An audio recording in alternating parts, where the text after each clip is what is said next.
Okay, you guys, here we go with yet another one. This is the throttle body connector.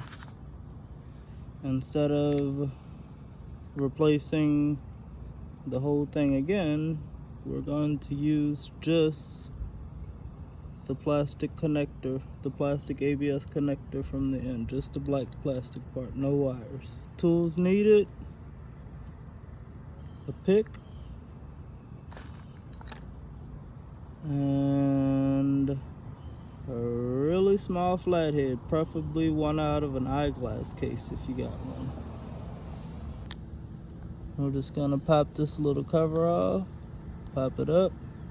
On the bottom we'll do the same thing, then on the top again, bottom one more time, and it should come out of there.